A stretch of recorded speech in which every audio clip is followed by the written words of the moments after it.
Yeah, so it's been great to hear about plastics, sea level rise, and blue carbon, and these are all dimensions of the current sort of crises facing our oceans and coasts at a global scale, and merit all the attention we're all giving. So Bill's question is kind of why are coastal ecosystems such carbon sequestration powerhouses? And it's actually for three reasons. So one, just like other forests or vegetated ecosystems, they're highly photosynthetic, and that's going to pull CO2 out of the atmosphere and accumulate it in the vegetative biomass. But that's not what gets them their superpower.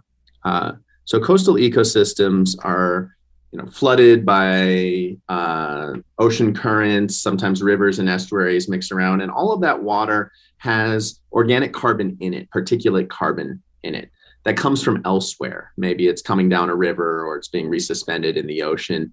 And these ecosystems, salt marshes and seagrass meadows and mangrove forests, are incredibly efficient at capturing some of that floating carbon that's going around, and it settles out and starts to accumulate there. That's actually how salt marshes kind of build themselves over time. And so in that sense, some of that carbon would probably be broken down and burped back out as CO2, but it's being captured and buried in these coastal ecosystems in a way that makes them sort of carbon sequestration powerhouses.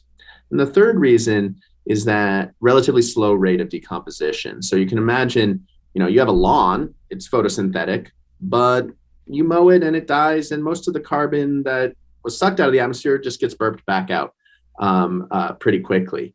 In coastal ecosystems like seagrass meadows, salt marshes, and mangroves, you actually accumulate a lot of that carbon over time that doesn't decompose as rapidly because of the aquatic environment. And that lack of fast decomposition means that you're actually accumulating more and more of the carbon that's pulled out of the atmosphere by the vegetative growth. A larger fraction of it basically remains out of the atmosphere. So for those reasons, we get these sort of superpowers of coastal ecosystems in terms of the CO2 they pull out of the atmosphere.